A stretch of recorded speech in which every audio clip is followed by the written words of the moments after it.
Welcome students.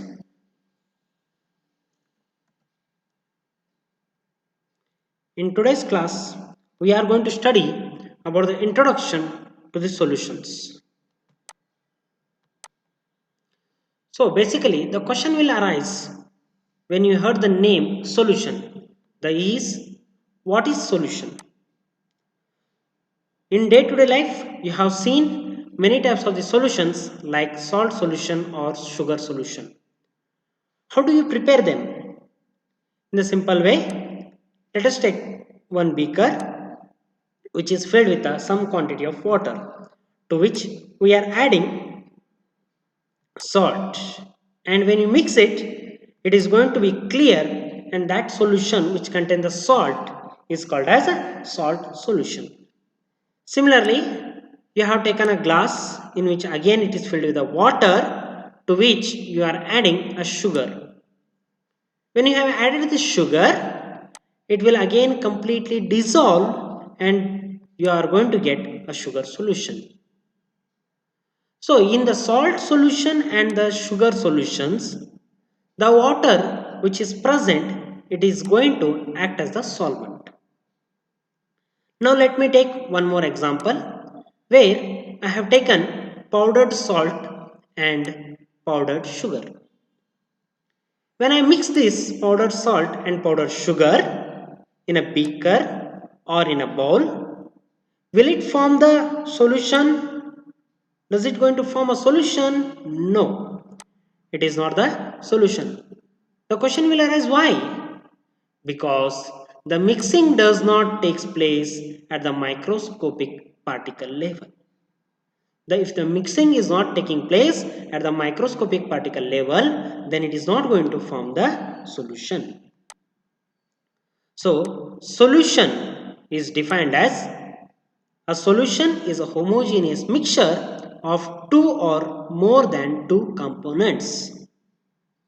Here you are having two or more than two components, so minimum number of components should be 2. There are mainly two components which are present. One is solute, second one is a solvent. For example, in salt solution, salt is the solute and water is the solvent. Similarly, for sugar solution also, sugar is the solute and water is the solvent. So how do you define the solvent? Solvent is the component that is present in the large quantity. So in a solution which is present in a large quantity, it is called as solvent.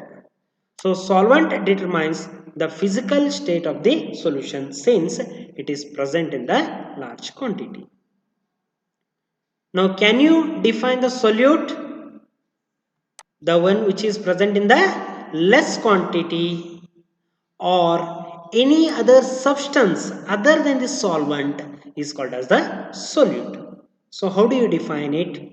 One or more components present in the solution other than the solvent. In this topic, we are only considering with respect to the binary solution. That means it is consisting of only two components. So there are many different types of the solutions are present based on the nature of the solvent. The solvent can be gaseous, liquid or solid. Depending on the nature of the solvent, we are having basically 9 types of the solutions. So let us see one by one. The one which are completely gaseous. So the solvent should be completely gas only. The solute can vary. It may be solid, gas or liquid. So when you are having solvent and solute, both are gaseous. The example is mixture of oxygen and nitrogen gases or any mixture of the gases. The second, where the solute is liquid, example is chloroform mixed with nitrogen gas. Third one, gas in which solute is a solid, example is camphor in a nitrogen gas. Second type, the types of the solution is liquid, then you can obviously see that solvent should be completely liquid only. Again, solute can be three types. One is gas, liquid or gas, solid. So when it is a liquid and gas mixture, example is oxygen dissolved in the water. Liquid in liquid, any mixture of the two liquids. Example is alcohol dissolved in water. Third one is liquid and solid. Example is simple. You can take salt solution, sugar solution or any other. I have taken here glucose dissolved in the water. Third one, solid solution. So solvent should be solid only. So what about the solid? It can be again three types: gas, liquid or solid. When it is a solid and gas, example is solution of hydrogen in palladium. In the organic chemistry, you have studied hydrogen and palladium, Pd bar H2, Pd bar C bar H2, palladium on hydrogen, like that you have studied.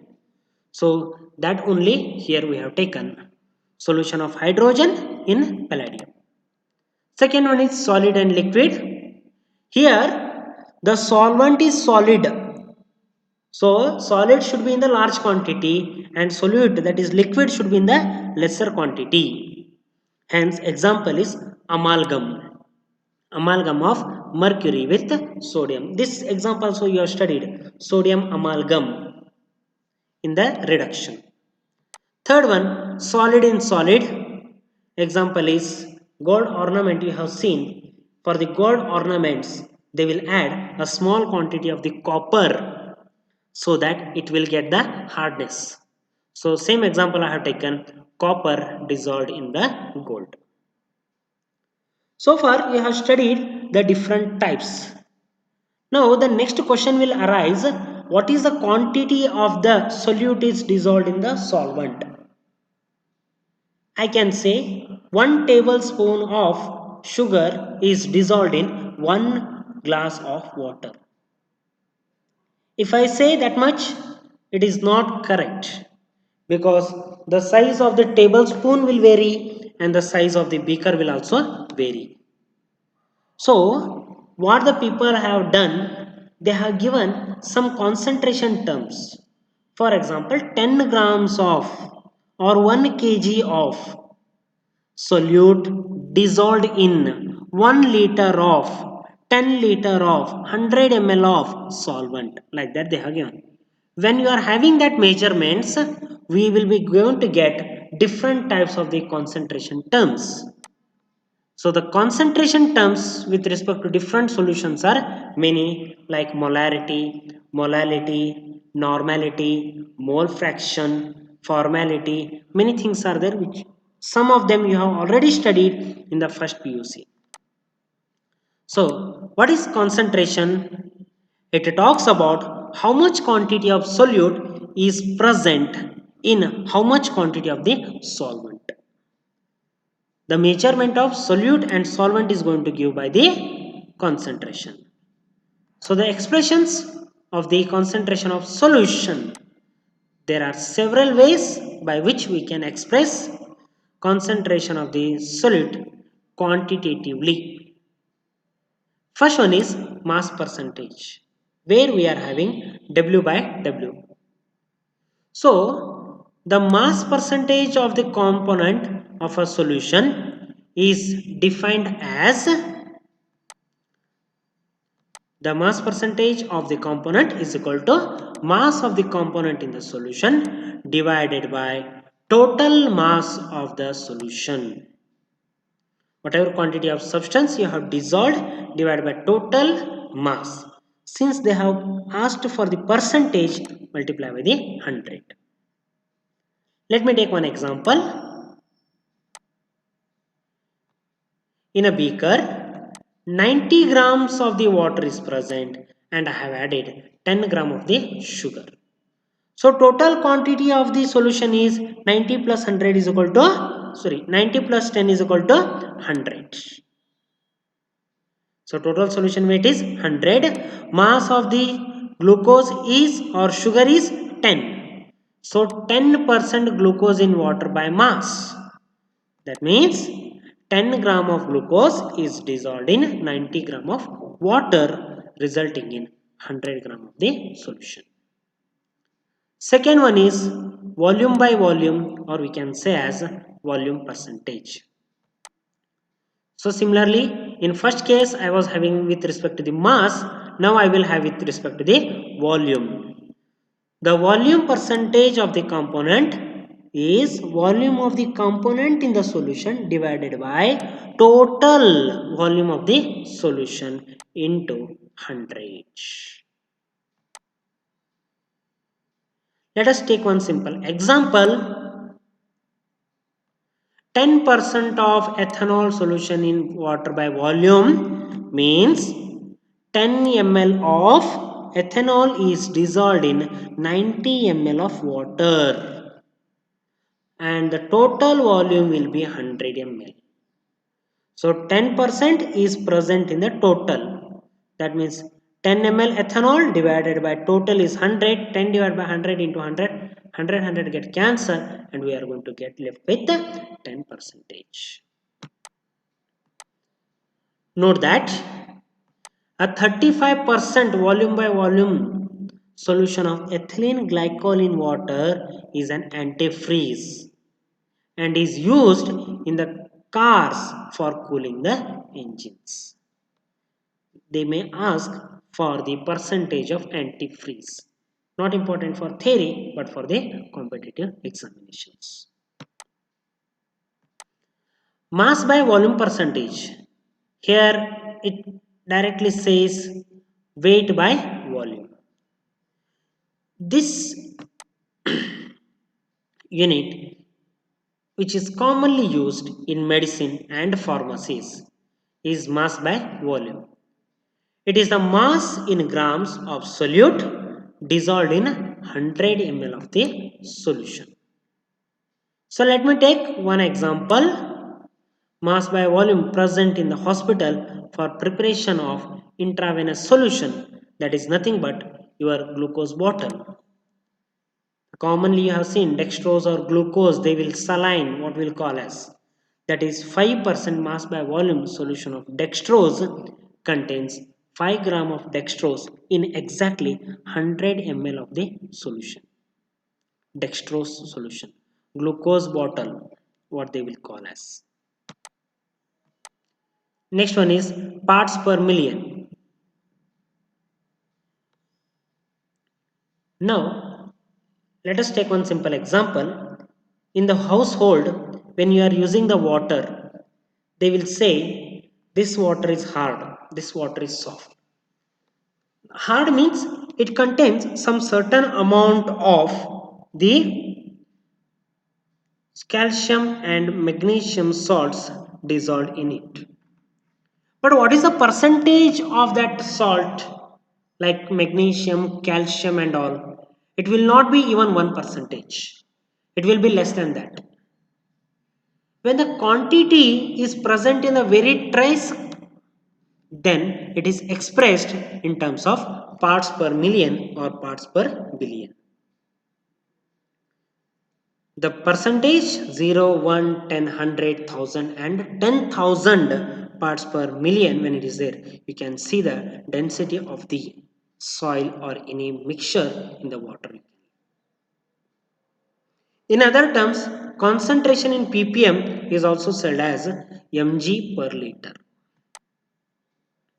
So the formula goes something like this: parts per million is equal to number of parts of component divided by total number of parts of all the component in the solution, and million it is said, so 10 to the power of 6. In terms of percentage, it is 100. For parts per million, it is 10 to the power of 6. Here itself I will say, for parts per billion, this number goes to 10 to the power of 9. This concentration in parts per million can be expressed as mass to mass, volume to volume or mass to volume, any one. If both are taken in the grams, kgs, then it is called as mass by mass. Both are taken in the volume like ml or liter, then volume by volume. If the number of parts of the component is in mass and total is in terms of volume, then it is called as a mass by volume. Next one is mole fraction. This one you have already studied in the last year. Let us have some glance over it. Mole fraction of a component is given as number of moles of the component divided by total number of the moles of all the components. It is commonly used symbol for the mole fraction is X, and subscript is used on the right hand side to denote the particular component. For example, if you are having the two components A and B, then mole fraction of A will be given as XA and mole fraction of B is given as XB. In a binary mixture A and B, the moles is given by Na and Nb respectively. The mole fraction of A, XA, as I have said, is equal to number of moles of A, that is Na, divided by total number of moles Na plus Nb. Similarly, for Xb is equal to Nb divided by Na plus Nb. Note on that in a given solution, sum of all the mole fraction is equal to 1, or we can say as it is a unity. That is Xa plus Xb is equal to 1. If you are having the three components, Xa plus Xb plus Xc is equal to 1. If you are having the n, then Xa plus Xb plus Xc plus so on up to Xn is equal to 1.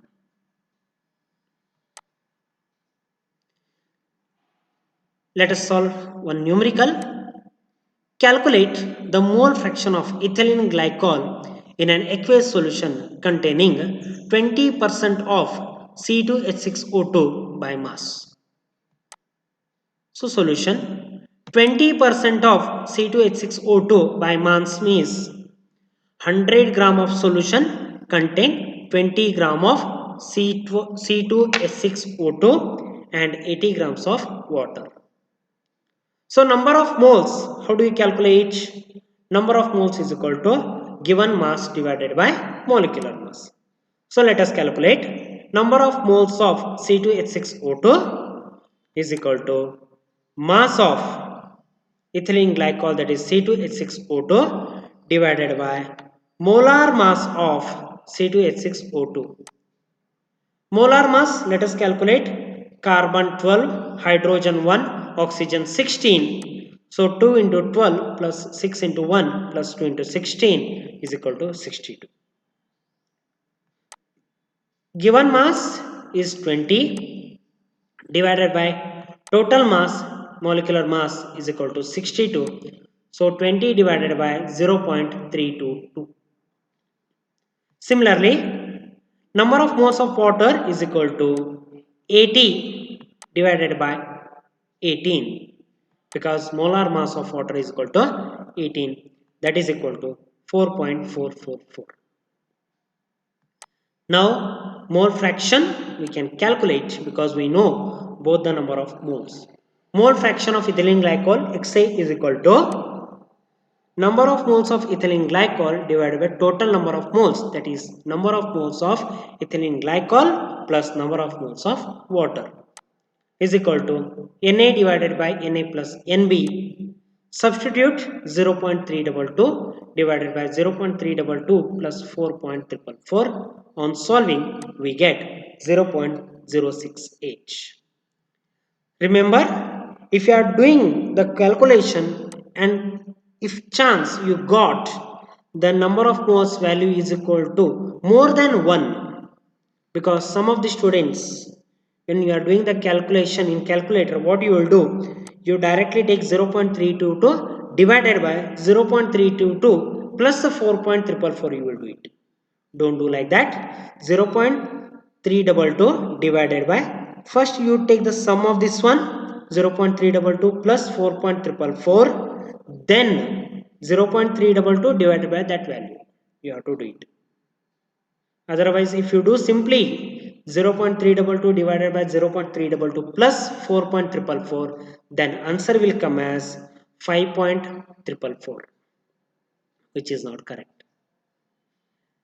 As I have said, total number of moles fraction is always equal to 1. Hence, the mole fraction of water is 1 minus 0.06H, that is equal to 0.93.